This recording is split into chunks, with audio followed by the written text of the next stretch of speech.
No contact does work to get an ex back at least 55% of the time, but that means 45% of the time it doesn't work. So, have you tried to use no contact to get your ex back and it's just not working?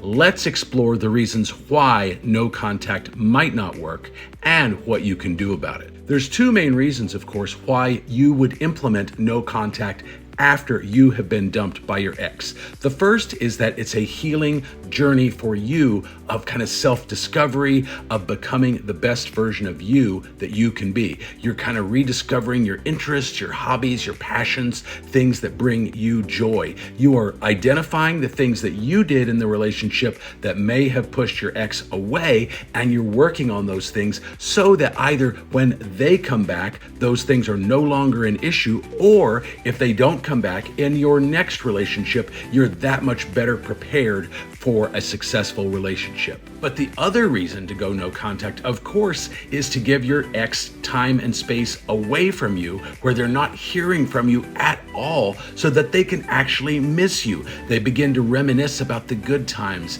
and all of the things that you did for them and all of the things that make you special. And they begin to lament the loss of that and miss you, and then eventually, hopefully, reach out to you. But what are some of the things that can cause no contact to not work? The first is not really fully implementing it. Maybe you're not calling or texting, but you're still checking their social media, and maybe you're even still liking or commenting on their posts, things like that.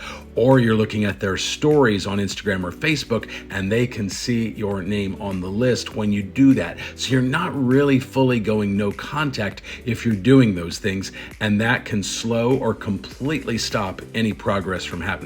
But even if you're not doing those things, it's important that you actually detach from them. You're not thinking about them constantly. You're not on pins and needles waiting to hear back from them, because that's needy, kind of clingy, kind of desperate lack mentality. And if you know anything about the law of attraction, you know that that energy is going to repel them, even if you're not actively doing anything to let them know that that's how you feel. The universe is going to pick up on that energy and give you more of it. So a good strategy is actually to remove any reminders of them from your house. If you've got pictures, things like that, if you've got gifts that they gave you, I'm not suggesting you throw those things away. I am suggesting you put them somewhere out of sight so that they are out of mind, so that you can kind of move forward with a clear head and totally detach from the expectation of them coming back. I know you want them back. That's the purpose of this video, right? But you've got to move forward in such a way that you're okay if they don't. Now, those things are all within your control,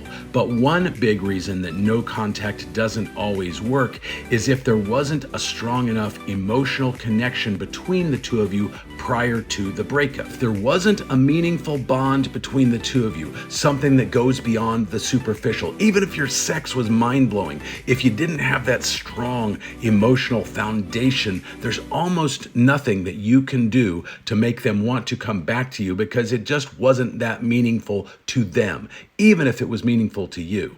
And I don't care how good a strategy of no contact you employ, if there wasn't a really strong emotional bond between the two of you, no amount of time is going to suddenly make that magically appear for them. One other misconception that some people have is that going no contact is going to suddenly somehow erase all of the relationship problems that you had. Obviously, there were problems there because a breakup happened, right?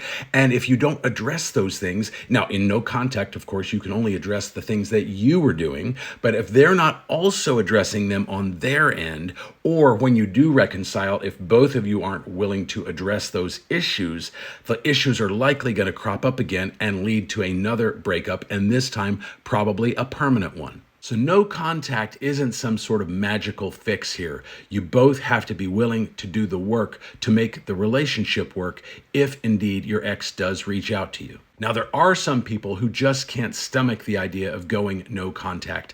And while I don't recommend this strategy compared to a traditional no contact approach, if you just can't handle it, then I at least want you to implement some strategic and smart contact. There's a dating and relationship coach I like called Todd V, and he has some great examples of this. Now, when he's using these examples, it's in more of a dating situation when a woman has ghosted him, but I think it also works in this scenario too. too. And essentially, he's talking about occasionally, like every 1 to 2 weeks maybe, just sending something simple, something silly, and something that doesn't require a response. It could be a funny meme that the two of you get. It could be something just informational that you know piques their interest because it's something that they find interesting. But again, it needs to be something that doesn't require a response. There's no pressure. You're not suggesting you get together and meet or anything like that. It's basically just kind of occasionally giving them value, just like you kind of would to a friend. You do that at most twice a month, I think, and you could just kind of keep doing that ongoing until they either ghost you completely, or they leave you on red, or they block you, or they actually respond. Because guess what? Your ex may have moved on to a rebound relationship, and maybe you don't even know that yet. But rebound relationships have about a 75% failure rate, usually within the first 3 months.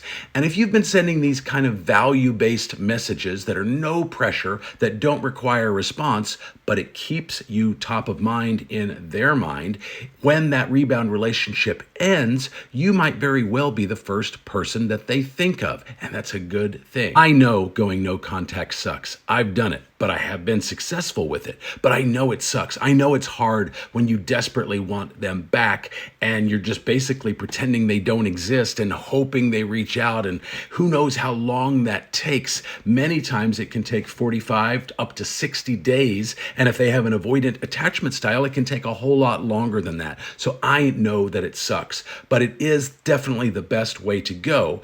But if you see some of these signs, especially the lack of an emotional bond between the two of you, it may be best to prepare yourself for the fact that it's just not going to work and you need to get on with your life and find somebody new after you've done the work and made yourself the best version of you that you can be. What's your experience with no contact? Have you done it? Has it worked? Has it not worked? Are you doing it right now? Let me know that in the comments down below. But for now, I'll see you in the next video.